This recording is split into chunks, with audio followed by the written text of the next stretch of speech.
ಆವಾಗ ಅಲ್ಲಿರುವಂತಹ ಬ್ರಾಹ್ಮಣ್ಯದ ಅಧಿಪತ್ಯ ಇರುವಂತಹ ಒಂದು ಸ್ಥಳವಾಗಿದ್ದರಿಂದ ಎಲ್ಲ ಅಲ್ಲಿರುವಂತಹ ಬಹುತೇಕ ಬ್ರಾಹ್ಮಣರು ಏನು ಮಾಡ್ತಾರೆ, ಬಸವಣ್ಣನವರನ್ನ ಅಲ್ಲಿಂದ ಕಲ್ಯಾಣದಿಂದ ಆಯಿತು ಓಡಿಸಬೇಕೆನ್ನೋ ಒಂದು ವಿಚಾರದಲ್ಲಿಟ್ಟುಕೊಂಡು ಅವರನ್ನ ಏನು ಹಿಂಸೆ ರೂಪದಲ್ಲಿ ಇದನ್ನ ಮಾಡಿ ಅವರನ್ನ ಓಡಿಸ್ತಾರೆ.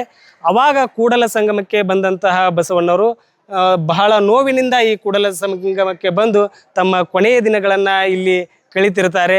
ಅವಾಗ ಒಂದು ಏನು ಪ್ರತೀತಿ ಬರುತ್ತದೆ, ಕೂಡಲ ಸಂಗಮನ ಏನು ವಿದ್ಯೆಯನ್ನು ಪಡೆದಿದ್ರು ಕೂಡಲ ಸಂಗಮದಲ್ಲಿ, ಅದೇ ಕೂಡಲ ಸಂಗಮದಲ್ಲಿ ಕೊನೆಯದಾಗಿ ಬಸವಣ್ಣನವರು ತಮ್ಮ ದಿನಗಳನ್ನು ಕಳೆದು ಅಲ್ಲೇ ಐಕ್ಯರಾಗಿರೋರು ಎಂಬುದು ಇತಿಹಾಸದಲ್ಲಿ ನಮಗೆ ಕಾಣಿಸ್ಲಿದೆ. ಬಸವಣ್ಣನವರಿಗೆ ಇಬ್ಬರು ಹೆಂಡತಿಯರು, ಒಬ್ರು ಏನು ನೀಲಾಂಬಿಕೆ, ಒಬ್ರು ಗಂಗಾಂಬಿಕೆ. ಅವರು ಕೂಡ ಬಸವಣ್ಣನವರ ತತ್ವಗಳನ್ನ ಪಾಲನೆ ಮಾಡ್ಕೊ ಬಸವಣ್ಣನವರಿಗೆ ಸದಾ ಬೆನ್ನೆಲುಬಾಗಿ ಬಸವಣ್ಣನವರ ಚಿಂತನೆಗಳನ್ನ ಅವರು ಏನು ಪಾಲನೆ ಮಾಡಿಕೊಳ್ಳುವಂತ ಸದಾ ಗಂಡನಿಗೆ ಬೆನ್ನೆಲುಬಾಗಿ ಅವರು ವಚನ ಸಾಹಿತ್ಯದಲ್ಲಿ ಧುಮುಕಿದರೆ ಅಷ್ಟೇ ಅಲ್ಲದೆ ವಚನಗಳನ್ನ ಕೂಡ ಬರೆದಿರುವ ಪ್ರತೀತಿಯನ್ನು ನಾವು ಕಾಣ್ತೇವೆ.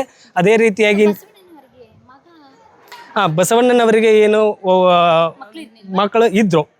ನೀಲಾಂಬಿಕೆ ಅನ್ನೋರಿಗೆ ಏನಿದ್ರು, ಸಂಗಯ್ಯ ಎಂಬ ಒಬ್ಬ ಬಾಲಕಂದ ಹುಡ್ತಾನೆ.